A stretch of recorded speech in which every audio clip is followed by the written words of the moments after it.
That's a great noise in the background. I was literally moving my desk. See, I can do it again. What did you eat? Oh my god. I mean, it's not that you're not having a day with the toilet anyway, because there's a whole situation happening at your house right now. It's been awful. I know. The gardener blocked my toilet with a huge golf ball size shit. Whoa. And then he texted me and fully owned up to it, was like, I blocked your toilet. I'm so sorry. So I came home after the day from hell already, and I was plunging it. And then it all came up through the drain, including his golf ball size poo. I've never seen anything like it. I picked it up, and then I had to literally pick it up. I threw it in the garden with gloved hands, and my dog chased after it. And ate it. Oh my God. I would be vomiting. Were you vomiting? I was just full gagging but laughing. Like, look at my life. What has happened? That's honestly a nightmare. That's a nightmare. That is actually first of all, the phone call from the gardener to you, that is my nightmare. That's me sweating, dying. Yes. Like, I can't believe that I poop in general, let alone in someone's home. And why own up? Why own up? I would have just done a runner. Just do a runner. I'm dead. Oh my God.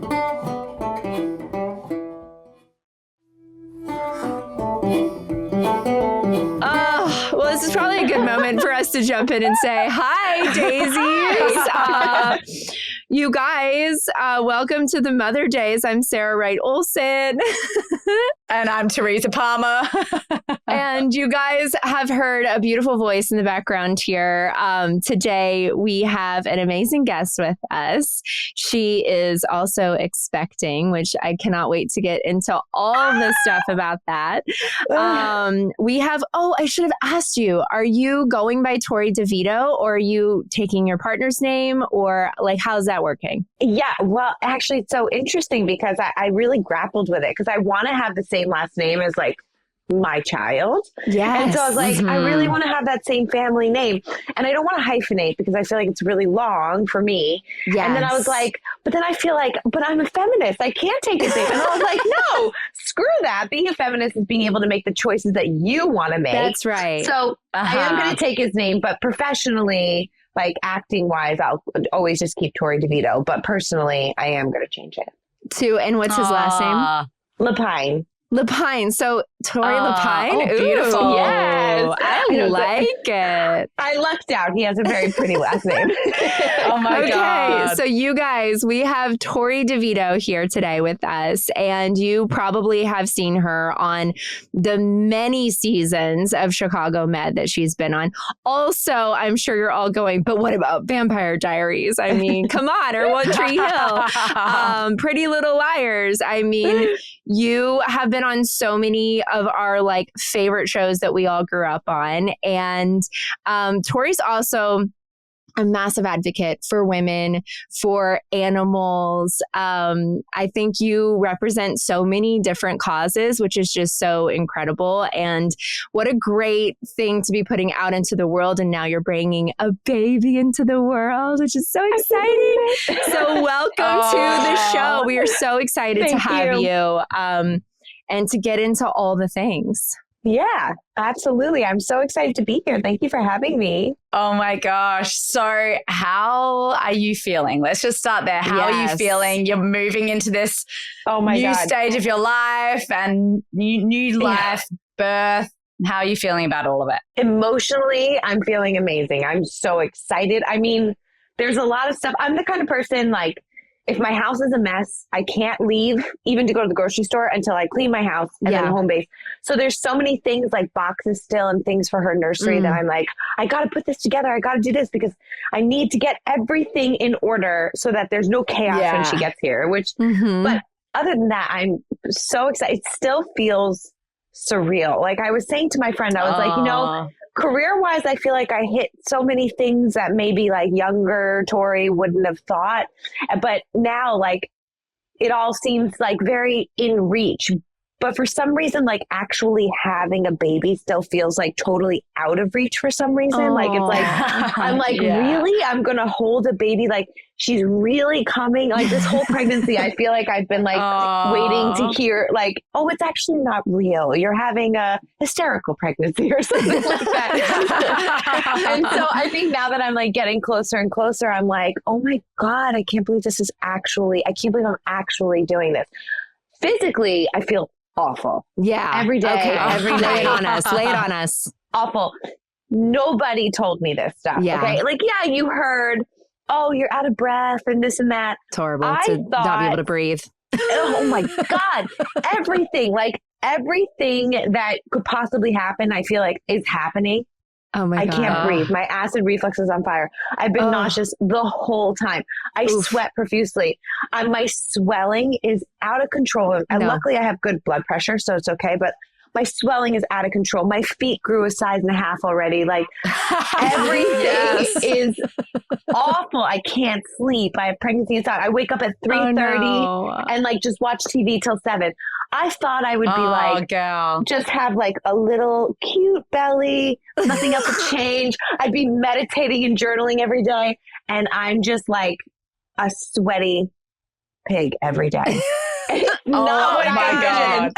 And everything. I got so big so fast. Like, I outgrew my clothes by like week 6. I'm saying yes because we did too. That makes me feel so much better. Yeah. I've had so many comments where people are like, oh, wow, she's going to be a big girl. Or like, are you having twins? And I'm like, oh, God. Yeah. I literally was just talking about this with a friend of mine. She had the same thing. She reached out to me and she was like, Tez, like, please help me down off this cliff. Like the amount of comments that she is getting about how big she is, like, oh my God, you must always, you're a few days away. You must be getting excited. And she was like, no, I'm 20 weeks. Actually, I'm only halfway through. And they're like, what? And she's on air. She's like a TV host. And even on air, the TV hosts are like, wait, what do you mean? Like, you're only halfway. And she's like, why do people feel that it's okay to comment on how you physically appear? Look, like, yes, the fact that you're even growing life is miraculous. Like, just leave it there. Exactly. And it's like, I knew that as women, we have, so much pressure on us to look a certain way, our bodies be a certain way. I had no idea that translated into the maternity realm as well. It's like you see all these ads and it's like these women, like nothing has changed on them except for the belly. And that's like all the ads for like maternity wear. And like my legs have like tripled in size. I'm like, whose legs are those? I don't know whose legs those are. And like, what is happening? And it just I felt so isolated at first because I look, be scrolling on Instagram and they'd be like, so I'm finally 18 weeks and my clothes are starting to not fit me. And I was like, oh my God. What? You're like, who are you? Yeah. Oh my God. Okay. Well, you're in good company here because the moment that Tez and I pee on a stick, all of a sudden, like our pants are too tight. And then like the belly is out. About 8 weeks pregnant. There's no chance that the pants are coming up past mid thigh. Like, no, it's just, you're in good company. This is, I think it was 8 years ago, I wrote an article on our blog, back before we were doing the podcast. It was like the stupid shit people say to pregnant women, because it really did feel like every single day I was walking outside and people were commenting negatively on my body. Yeah. And I was just like, what is happening? I would walk into a grocery store. Someone would be like, oh my God, when are you due? Like a couple weeks. And I'd be like, I'm about 3.5 months pregnant. And they would be like, oh God, and it would just be like a shock to them. Or I'd, walk by and be like, somebody's got triplets in there, And oh my God. It's unreal. It's unreal. It's like, where do you get off saying these things? It's so crazy. I was in the grocery store the other day and I was with my husband and we were checking out and the woman said, oh, wow, are you having twins? And I was like so annoyed. I just was like, no. And then she goes, oh, is it a girl or a boy? And I was like, I don't know. Maybe it's a hybrid. I don't know. And we walked away. And Jared was like, okay, I knew after she said the twins comment, you weren't going to give her anything but a hybrid. Hybrid? Like, what? Why did you say? I was like, I don't know. It was the first thing I thought of. I didn't want to tell her if it was a girl or a boy or nothing. Oh my God. Because then she'd have commentary on that. She'd be like, oh, I can definitely tell you're holding, because girls, you hold weight everywhere, and boys, it's just ridiculous. It is. And I can't believe you both have done this multiple times. Like, women must forget what it really feels like, because there'd be no siblings. If we remembered every symptom, I'm like, I am so amazed with all my girlfriends and all the people I know that have had more than one kid. I'm like, this is hard. It is hard. Mm-hmm. And people don't talk about that, I think. Like, it's very flowery, and it's like, oh my God, you should just be so excited to be carrying life, and like, you're lucky you can get pregnant, and the comments that you hear. But that totally invalidates like your actual feelings of, this is hard, my body is transitioning, like, I don't recognize myself, I'm not sleeping, I don't have the energy. Like, that still is really important stuff to talk about. And I'm so glad, when I heard a little bit about your story, I was so glad to hear that you've been really open about this, and how you had to pivot. You're like, oh, this is my experience. Okay. Yeah, totally. It's been a trip. And also I think there's that element of like you said, like, you don't want to be the person that's like, I'm miserable. Like, what? Because you're like, you do feel, and I think for me too, we did IVF. And so I think there was a part of me that it worked. And I was like, oh my God. And so I feel like if I talk about how miserable I am, then I'm expressing that I'm not grateful that it worked. And then maybe I'm putting it out there and this and that. And it's like, no, I'm allowed to say this is the most amazing experience I've ever had. And it's also the most miserable and hardest. It can be both things. Well, it can be, both things can exist at the same time. And also gratitude is definitely a place that you're in, because you are looking at all of this and just being like, wow, every day. But then you can also be like, wow, this is really intense. And I would say that it's a really great preparation for like becoming a new mom too, just in general, because you're being faced with something new every day. New things come up every day, and you're not always going to be tip top of sleep, and you're not always going to be like, in the best mood. And so it's nice preparation when you're pregnant to be like, oh yeah, I did this, like lugging around, a giant belly. Like when I was pregnant, I can keep going. Like I'm good, So I think that's like helpful. And yes, we've both done it. Tez has done it 4 times. I've done it 3 times. That's amazing. I love that. Well, I actually just said to my husband the other day, I was like, oh, this and that. And I was like so tired and miserable. And then I was like, but I'd do it again. And he's like, I think I saw the fear of God go in his eyes. He's like, you would? You really would.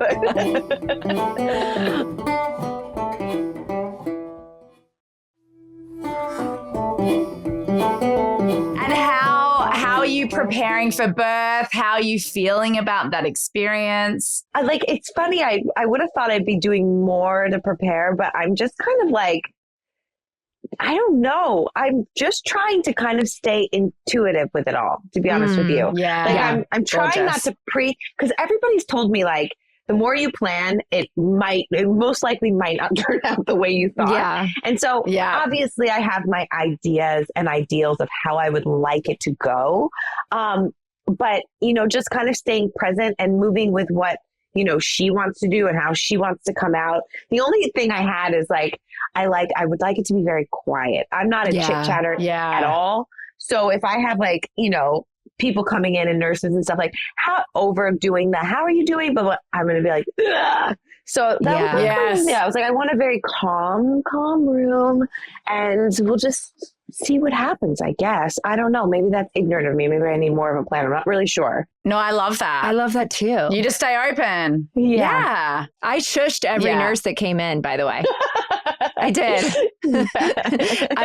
They would start talking and be like, we really need you to get on the bed. And I was like standing on the side of the bed, and I'd go, shh. Like, I'm not doing that. I'm not doing that. But you're like, you know, she wasn't speaking loud, but to me, it sounded like she was yelling in my ear. My husband kept like looking at me, like smiling, because I was just like, shh, you know, like, why is she so loud? You know? Oh my God. And so you and Tez actually have something in common. You both got married. Like pretty far along. Tez, how far along were you when you got married? I was 6 months. Yeah. And so, and you were like somewhere close to that range. 7. Yes. Okay. Oh my God. Yes. So. Oh, yeah. That's so crazy. That's so, how did you feel? I felt, you know, to be honest, I was really only doing the marriage part at that time, because I would have just had a baby and then at some point decided to get married. Yeah. But because I was raised in a Catholic household, my mom, the idea that my mom would carry the shame of this like unwed pregnant daughter, I was like, all right, Mom, I'm doing this for you. We'll do it early. And I have to say, I loved feeling him be there and be a part of that experience. I thought that was so precious and so special. And I'm not a very traditional person anyway. So I was like, woo, this will just be a celebration. And I get to bring my little bumpy gets to be there, and my little man gets to be inside, and like feeling all those love feelings and all those hormones pulsing through. How did you feel about it? That's so beautiful. I felt very similarly. We're not like very traditional or anything like that as well. So, you know, we toyed, we were like, should we just go to the courthouse? Should we do this? But we ended up planning a wedding, and it was so beautiful, and I loved it. The only complaint I had, it happened to be the last weekend. It was 2 weeks ago. Yeah, 2 weekends ago. Yeah. Oh my God. Just happened. But it was the last weekend in Michigan, and it hit 89 degrees. Oh my God. And I was in like a 3/4 length dress. Oh no. It's so humid there too.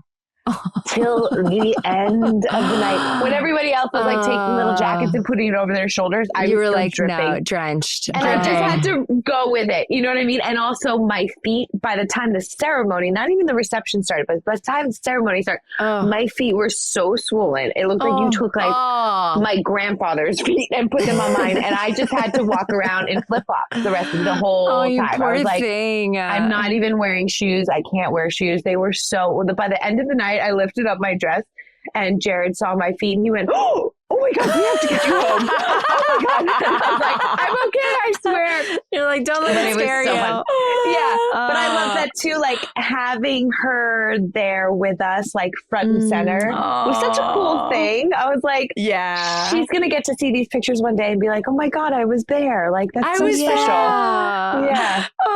Oh my God, it's and so good. We have someone else in common, by the way. Did I see Ariel Kebbel? She was okay. Yeah, she was in my bridal party. Do you know the reason why Teresa and I met originally all those years ago is through Ariel Kebbel? No. Yes. Oh my God, I love that. So Ariel and I met in middle school. Oh my God. We've known each other Oh my since 12 years old. Yeah. She's from Florida, right? So yeah, you're both Florida girls. Yes, I moved from New York to Florida when I was 11, and then I met her in middle school. So we've known each other so long. I adore her. I love her. She was like one of the very first actresses I met in Hollywood on the set of our movie, The Grudge 2. And she was so vibrant and warm and just like bouncing with energy and so loving. And I was like, who is this beautiful sunflower who made me feel so this is my very first American movie. I was like, right from Australia, like I know nobody, and Ariel's like, hello, fellow Piscean, was just so sweet and gorgeous. Oh my God, I love that. I remember when she did that movie. That's so funny. I forgot. Yes, that's where you guys met. I remember that. The Grudge I love too. that. And that sounds so much like her. Like even in high school, it's like if we had to do something, I would like kind of stand behind her and like push her to do it, like let her talk for the two of us. Like we had that dynamic. Like I was a little more quiet, and she was more like, I don't care. I'm just going to go out there and say it and do it. I was like, okay, That's Love great. You go that. out there. Love that Yeah. friend. It's so good. Yeah. That's amazing. Well, can you tell us about, because I was reading all about your farm. And of course, that's like mine and Teresa's dream is to live on a farm Yes. together with all of our children and a whole bunch of animals. Commune. So commune life. Tell us, first of all, how'd you end up in Michigan? So, well, my mom is originally from Michigan. So when I was little, we used to summer in Michigan to see my grandma and my aunts and stuff. But I never, ever thought I would end up here. It was just like where my mom's family was from. And then when I was doing Chicago Med, my mom had moved back to Michigan when I was like 19 years old. And I would drive. It was a 2-hour drive from where she lives to Chicago. And I would drive a lot of the weekends. And it's on this little beautiful artsy town on Lake Michigan. And I loved being there so much. And then when the pandemic hit, I did what a lot of people did. I bought my zombie apocalypse property. Yes. I was I need somewhere safe. And I bought that in Michigan, and I never thought I would live there full time. And then I left Chicago Med, went through a really bad breakup. And so I just was like, you know what? I don't want to go to LA. I don't want to go to New York. I'm going to just park myself at the farm.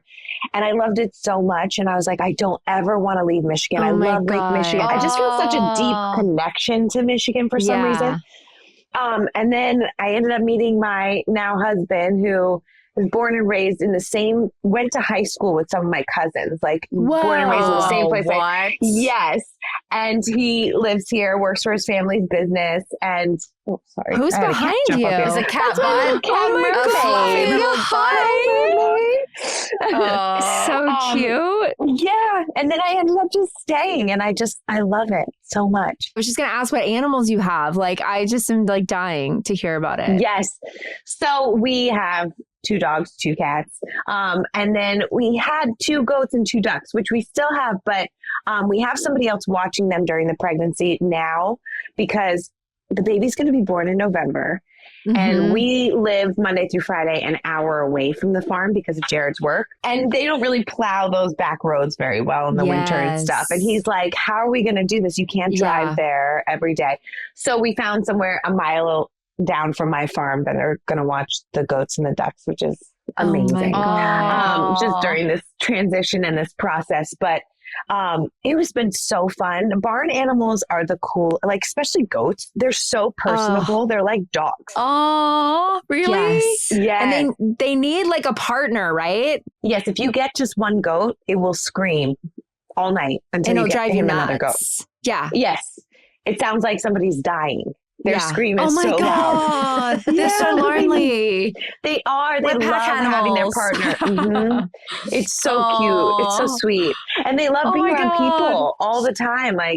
My goats, just anytime you come out there, they just want to follow you around everywhere. Just like little dogs. And they get the zoomies like dogs. They run around. The zoomies. It's so cute. That is so cute. A lot of my friends in the industry, my friend Bianca, she left Hollywood, left LA, and was like, I just want a different experience for raising my kids. And she went to this beautiful farm in Texas, and we went to visit her last year. And we get out of the car, and there's goats and chickens by my feet, and just these beautiful big Maremma dogs. And I was like, what sort of heaven am I stepping into? It was just a slow living, gorgeous home. And I just said to Mark, this is it. I want something outside of an industry city to raise my children in, which is why we ended up buying in Australia. We bought land here in Australia. We're actually relocating to a different part of Australia again for land, and we're going to get donkeys, and we're going to get our chickens, and we're flying my American dog down to be with my Australian dogs, and we're just going to create this whole farm life, because I'm craving it for the kids. I'm back to nature. Was any of that in your mind when you moved? Absolutely. When I finished my run on Chicago Med, I was I think I was 37 or 38 or something. And I knew that I wanted to be a mom so badly. I wanted to have a family. And I was like, but I don't want to do it in LA. I don't want to do it. I don't know. There was just something I was like, even if I have to do it on my own, because I didn't have somebody that I thought maybe I would want to do that with. I was like, I just like raising my kids somewhere they could just run barefoot and, you know, it's safer. We can go to the farmer's market and be at the lake and go swimming and, you know, just have all that kind of experience to me just felt so important. And then on the flip side, when I did get pregnant, you know, I started getting a little nervous too, because I was like, you know, I have a 7-year-old sister who lives in Brooklyn with my dad and his wife. And when I go there, I walk her to school and I pick her up. And her school is a public school that like has an insane waiting list, but they're amazing. Like she has 2 designated days where they only speak Spanish all day. Like she's, and they do all these like culture things and everybody has to bring in dishes from their culture and this and that. And I was like, okay, so maybe that's the experience that I was like a little nervous. Like, where are we going to find that in this small town, you know? But then I thought like, you know, with our jobs and stuff, we travel and, you know, they still have that experience. Exactly. Yes. That's what I've told myself as well. And Sarah has a little slice of that in Idaho as well, like where they are often going to during the summer. That's so cool. Yeah. But yeah, I was curious about that because more and more I'm hearing about my friends in the industry sort of leaving, coming to LA just for work, but leaving to raise families. And so I wanted to know if any of that was a part of your decision. And then my next question for you is, how has your relationship with work, how is it changing now that you're sort of moving into this new season of your life? How do you feel about like, oh my gosh, I'm going to have a baby and then when am I going to get back to work? And has any of that sort of stressed you out at all? Or have you just thought that was the season I had, I'm now moving into the season of parenthood and at some point I'll return, but you're not putting too much pressure on yourself? It's so interesting. It kind of ebbs and flows. I feel like I had this weird moment where I was like, you know, for the last 20 years, I've been working, doing all this stuff. And I was like, okay, so if I decide not to go back to work for X amount of time, I don't know what that looks like. I feel like it'll be day by day for me. But I was like, oh, what if my daughter doesn't know me like that? Like, you know what I mean? I'm like, is that going to matter to me? Am I going to care? I'm like, that's such a silly thought really to have, you know what I mean? But you think of those things because I feel like especially in this industry, it's so easy to identify yourself and your value with work. Yeah. Which I think is in a lot of people's industries. And then you come to realize, I feel like as you get, or as I got older, I came to realize like, no, that's not something to put value on. And that's not who I am. I want to expand. I want to actually be present and be more available in the people I love's lives. Cause our industry has a way of kind of like taking over in that department too. So I'm kind of like, I don't really stress about it because I've actually really been enjoying the time. I stress a little about like, my God, I haven't talked to anybody on my team for like 4 months. Like, should I call and check in? Have they forgot about me? Like, am I going to have to start so completely over, like from scratch? Oh my God. But yeah, I had said to them, I was like, you guys are going to help me. Like, I don't know what that looks like for me. Am I going to want to take off a month, a year, 2 years, 3 years? They're like, 1 day at a time. I'm like, okay, great. 1 day at a time. So yeah. That's such a great way forward. You'll just be present and then you'll know and you'll be like, oh, I'm getting the itch. And the great thing is like, and I know Sarah's had this experience too, is I feel like in our situation, we're so embraced as mothers at work and producers are so open to, you know, if you're breastfeeding on demand, like, all right, just let us know whenever you need to breastfeed. Like, here's a little room where you can breastfeed. Just like come and tell us and you can breastfeed at any point, or you can go and tend to your baby and have your baby around at work. And that might not work for everyone. Maybe some people just want to be so immersed in the character and not have your child there. I was definitely the person that had my kid on set, like literally on set with me often, not even in the trailer, like being passed around from crew member to crew member and getting to have these experiences and everyone just, and they would, I remember this, like our prop guy on A Discovery of Witches Phil, he'd always be like, hello, Smiler.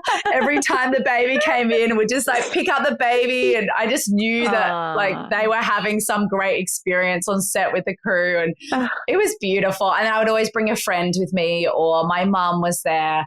And you just kind of make it work. And I was like, oh, wow, these things can coexist. Like I can have both things. I can be a mum, but I can also continue diving into my passion and my career. Yeah, that's so interesting. Yeah. And even with, you know, my husband, we both said like, take it one day at a time, like see what happens. Like if something amazing comes up, then we deal with it then. You know what I mean? Like rather than being like, oh, what are we going to do? What if I get an amazing job that's back in LA? And, you know, because he has to work Monday through Friday here.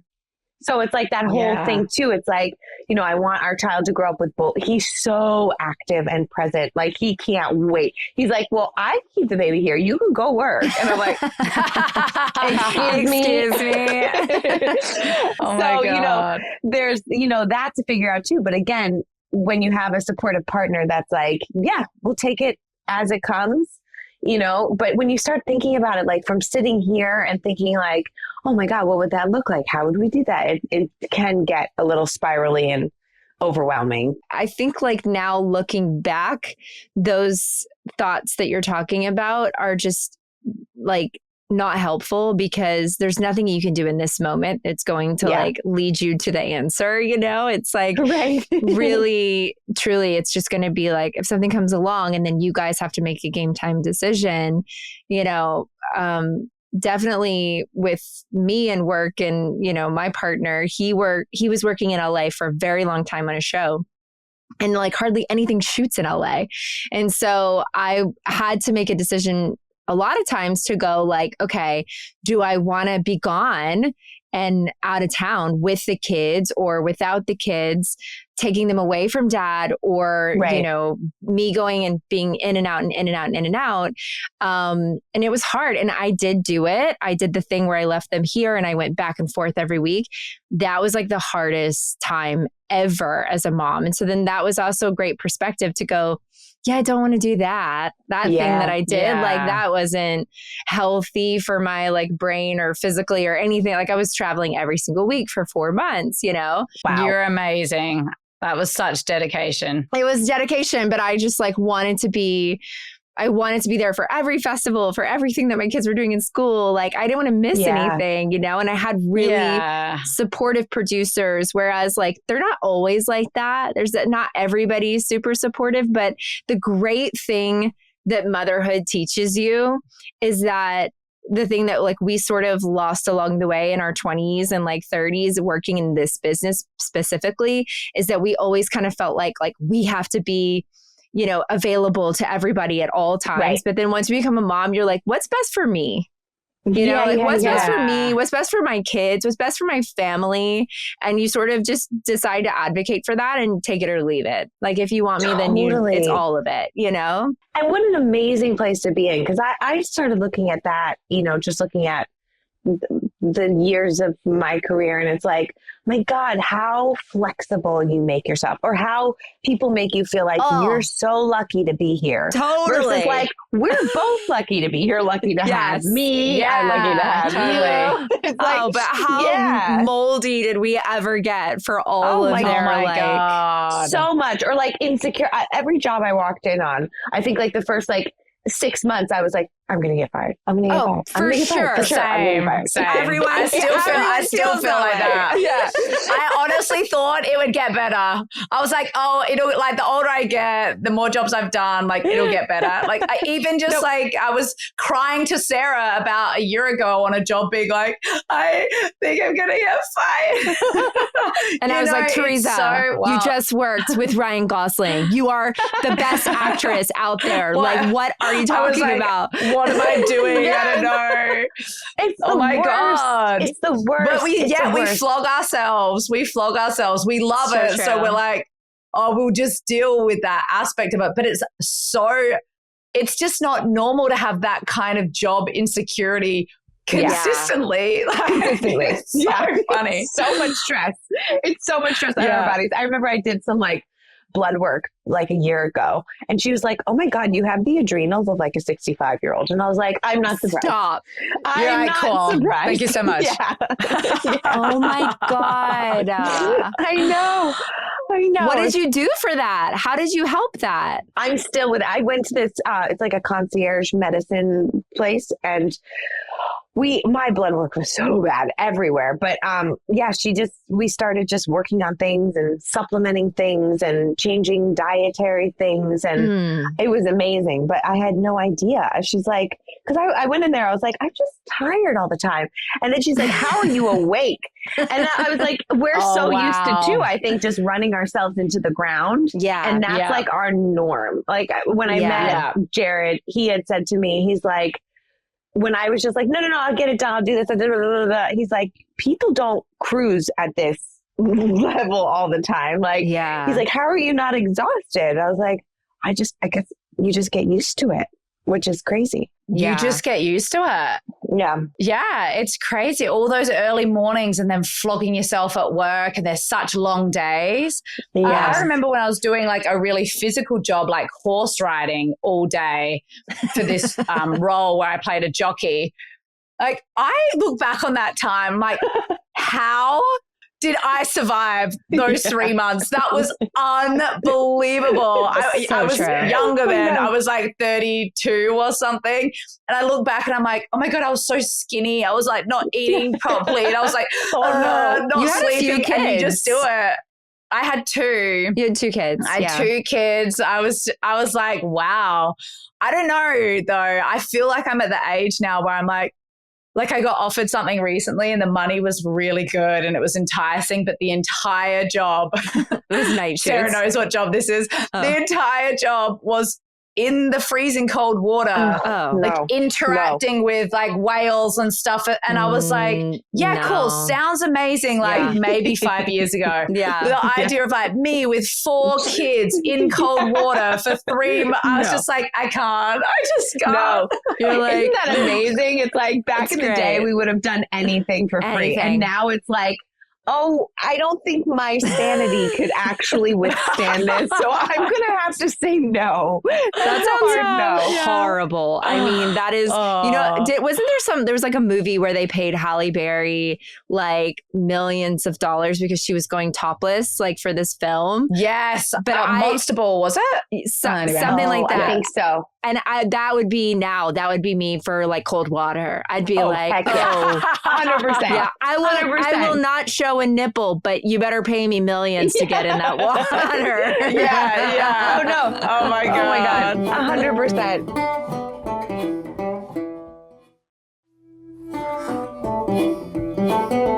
And you know what's been crazy about this time off too that I didn't even realize we don't allow? I don't know if you guys are the same, but in this time off, like anytime I've got, the hormones are crazy when you're pregnant.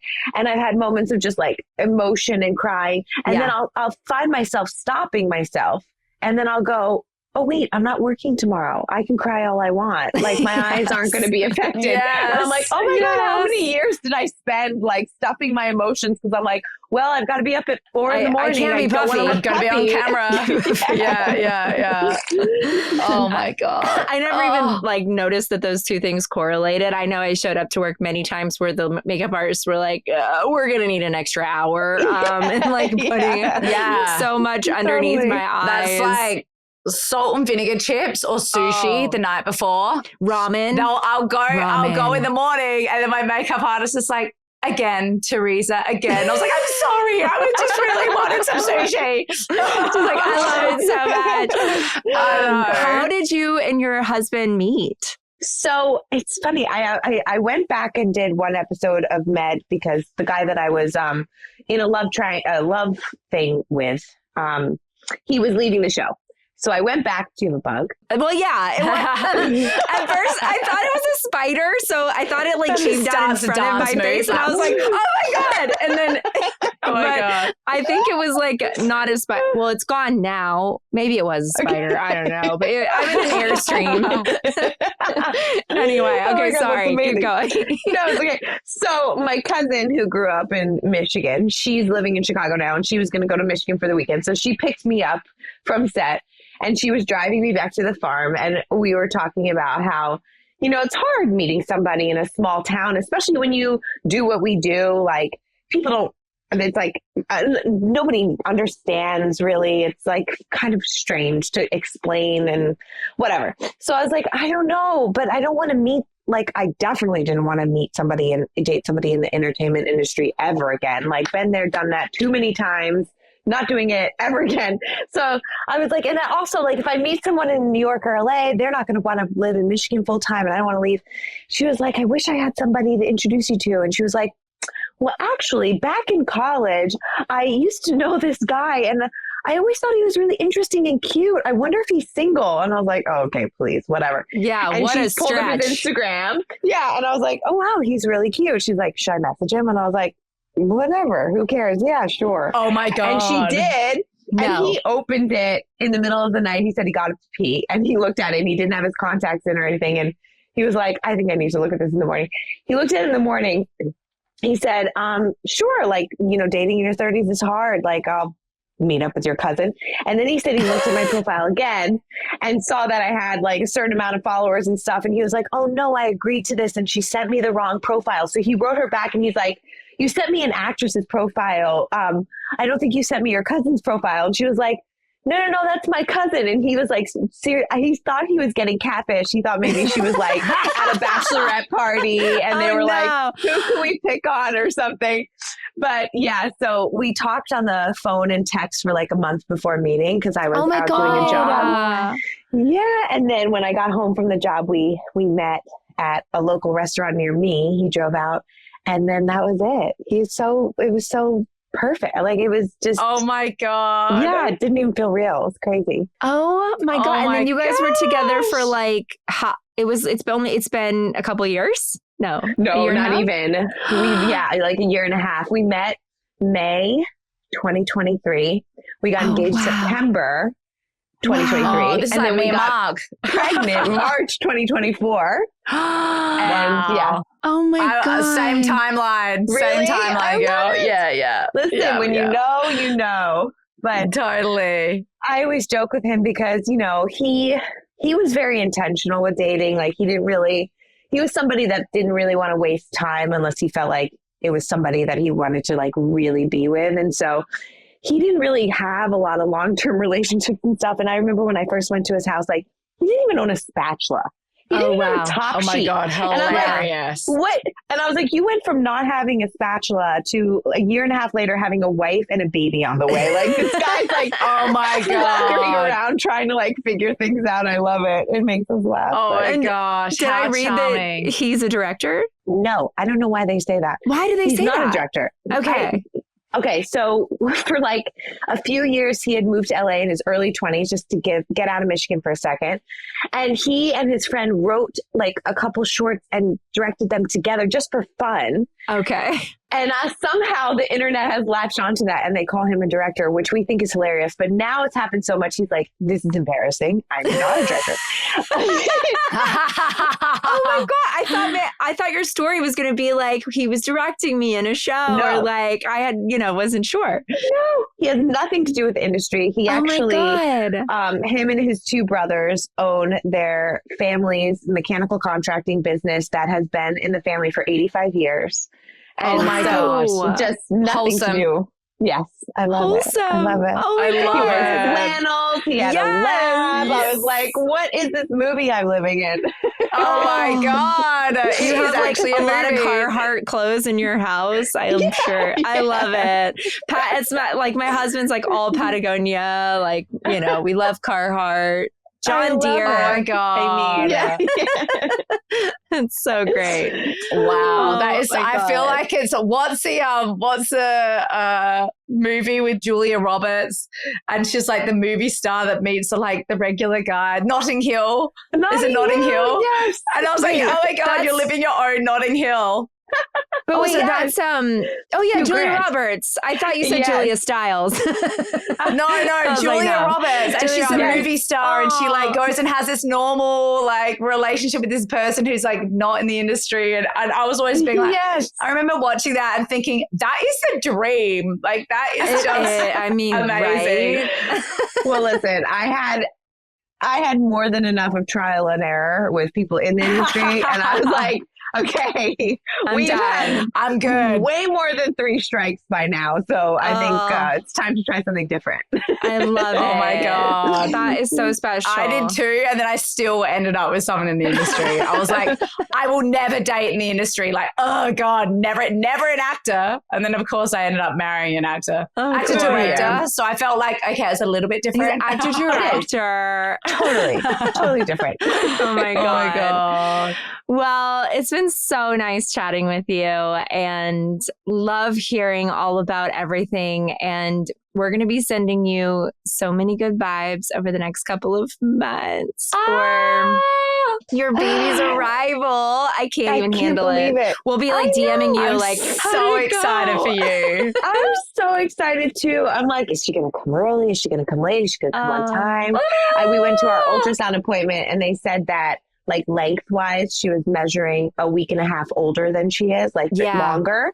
So it was like, they said that's not they said that's not indicative of like an early birth, but I was like, oh, maybe she's gonna come early. I know. You cannot help but think that. The moment they say that, you're like, oh, wow, this baby's coming at 38 weeks. She doesn't fit. She's got to come out. Yeah. You know, actually, one of my favorite things that I did when I was pregnant with my daughter is my third child. I put a message out on Instagram and I was like, what date do you guys think that she's going to come? Like, give me your best guesses. And no one knew when I was due. I gave them a range from like July to like October, right?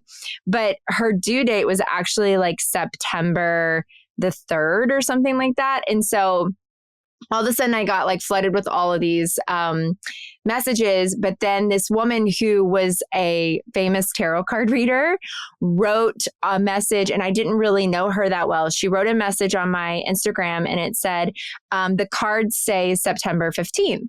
And in my mind, I was like, okay, that's never going to happen. This is like June at this point. I was like, that's so late. Like, no, but thank you.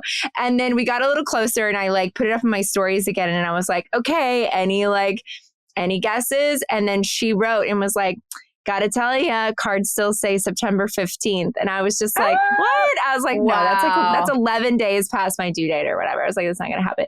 And then sure enough, September 15th. Yes. Oh my God. Okay, I might steal this idea. Do it. See if there's any tarot card readers out there like, tell me. Tell me, what do you think? I couldn't believe it. I was crazy. like, I was shocked because my other 2 kids came like on their due date or like around it, like, you know, not late at all. And so I was like, no way is the 3rd going to come 11 days late. That's just not what my body does. And then of course, like that's exactly what my body did.